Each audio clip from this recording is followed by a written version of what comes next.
Assalamualaikum warahmatullahi wabarakatuh. Kembali lagi di RYD31 Media. Oke bro, jadi pada video kali ini saya pengen bahas tentang squad dari Astra Honda Racing Team di ajang Asia Road Racing Championship 2023. Oke, mungkin buat kita semua udah pada tahu karena memang sudah diposting oleh mereka di media sosial mereka, Astra Honda Racing Team, tentang squad-squad ini. Untuk kelas Superbike-nya ada, terus juga di Super Sport 600 juga ada, kemudian di Asia Production 250cc pun mereka memiliki. Tapi bukan sekedar nama-namanya aja yang akan kita bahas di konten kali ini, tapi kepada prediksi strategi kenapa sih mereka yang ditunjuk untuk perwakilan di kelas-kelas tersebut. Oke, yang pertama mungkin yang paling fresh banget di Astra Honda Racing Team 2023 adalah nama Veda Ega Pratama. Pemuda kelahiran 23 November 2008 ya. Jadi usianya kalau kita hitung 2023 per hari ini, konten hari ini artinya Veda Ega Pratama itu belum masuk usia 15 tahun. Jadi dia masih 14 tahun ya. Tipe ya. ribet. Ya, jadi belum masuk 15 tahun, jadi masih 14 tahun dan ikut kelas Asia Production 250cc dengan motor Honda CBR 250RR. Jelas ini sebenarnya kalau buat saya pribadi ini jelas adalah sebuah tantangan buat Veda Ega Pratama. Memang bagi sebagian orang ajang Asia Road Racing Championship nggak terlalu bergengsi dan tidak keren dibandingkan ajang-ajang lain yang memang menuju ke MotoGP atau Road MotoGP. Tapi lebih kepada kita melihat Veda Ega Pratama ini ditempatkan di sini untuk mengisi waktu dia dari bulan Maret hingga nanti Agustus menjelang ajang Asia Talent Cup. Jadi memang sudah kita bahas juga di konten-konten terdahulu bahwa memang Asia Talent Cup dan juga Asia Road Racing Championship bersyukurnya tidak bentrok, jadwalnya itu tidak bentrok, jadi bisa banget untuk diikuti oleh seorang pembalap, mengikuti dua kelas itu, Asia Talent Cup dan juga Asia Road Racing Championship. Untuk Asia Talent Cup udah kita bahas bahwa mereka akan dilaksanakan pertama kali race perdana itu di bulan Agustus, sedangkan Asia Road Racing Championship ini akan dilaksanakan di bulan Maret atau di bulan depan, bahkan sebelum race MotoGP sendiri dimulai. Jadi lebih dulu Asia Road Racing Championship buat kita nanti akan kita bahas di channel ini tentang bagaimana nanti free practice 1, 2, 3 kualifikasi dan race 1, race 2-nya ARRC 2023. Ya, ini paling pertama yang akan kita bahas sepanjang 2023 ya. Menurut saya pribadi ini akan kita bahas awal-awal karena MotoGP nanti baru dimulai di 27 Maret 2023. Sedangkan ya nanti di awal-awal Maret mungkin akan kita bahas tentang tes private-nya Mario Aji juga. Selanjutnya untuk nama seperti Herjun. Ya, ini sebenarnya tahun kemarin adalah masa yang sangat bagus buat Herjun. Ya, bisa kita katakan dia rookie di ajang AP250 dan banyak dia raih podium dengan posisi yang bagus dan raih juara juga. Ini buat saya pribadi Herjun sangat-sangat bagus.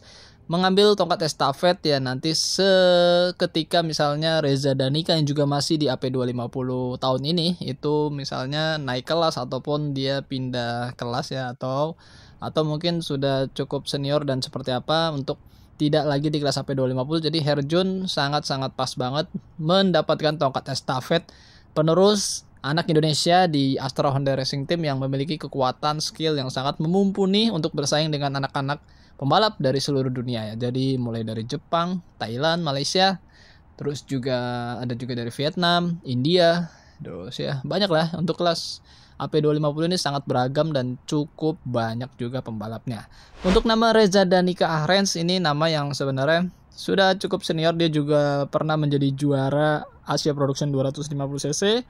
Kemudian dia juga pernah naik ke kelas Super Sport 600, tapi sayangnya saat itu tidak cukup mengkilap seperti di saat AP250. Ya paling nggak dia masih menjadi leader. Kalau buat saya ngeliatnya dia masih menjadi pemimpin bagi Herjun dan juga Veda Ega Pratama yang jelas masih sangat rookie untuk persaingan untuk AP250.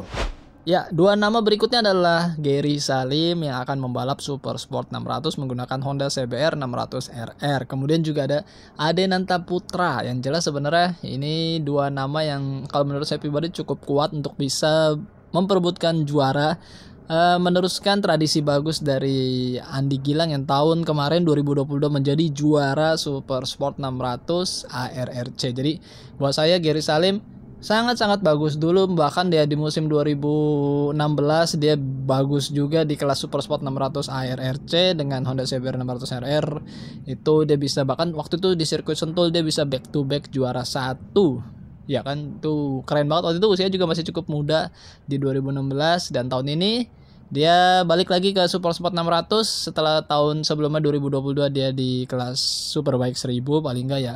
Dia balik ke pangkuan Astra Honda Racing Team, sebelumnya dia berlomba dengan tim Honda Dream ya kan, tapi paling enggak ini is okay, dia paling enggak bisa memperebutkan gelar juara Super Sport 600. Sedangkan untuk Adenanta buat saya ya jelas nama yang sangat mengkilap juga.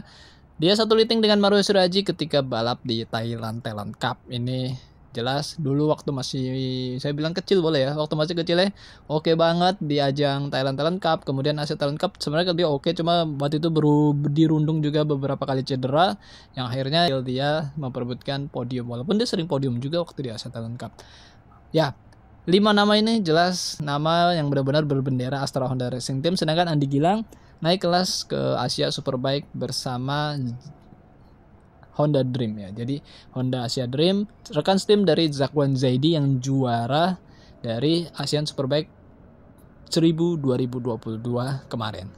Ya, paling enggak Andi Gilang targetnya jelas tinggi, bakal target juara, target podium, bukan sekedar mengikuti aja, karena dia lengkap memiliki jenjang kelas yang cukup lengkap, mulai dari Asia Talent Cup, kemudian juga pernah ARRC juga tahun-tahun sebelumnya, terus FOM TV Moto3, FIM TV Moto2, kemudian Moto2 World Championship dan Moto3 World Championship. Jadi sangat lengkap. Ya mungkin kalian kelewat juga tentang konten-konten Andi Gilang yang sering banget kita bahas prediksi dan ya ternyata jebol juga.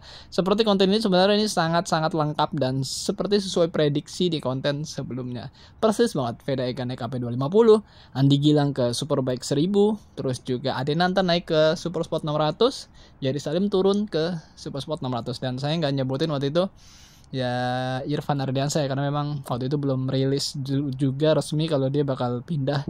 Tapi memang nama dia waktu itu nggak kecium ya untuk bisa tetap stay di Astra Honda Racing Team. Oke, mungkin seperti ini aja video kali ini. Mohon maaf jika ada yang tidak lengkap ataupun seperti apa, suara juga kurang mengenakan atau video yang mengganggu mata. Paling enggak saya sudah berusaha untuk memberikan hasil yang terbaik ya. Sehat-sehat buat kalian semua, jangan lupa makan dan jangan lupa berdoa. Akhir kata, wassalamualaikum warahmatullahi wabarakatuh. Bye bye.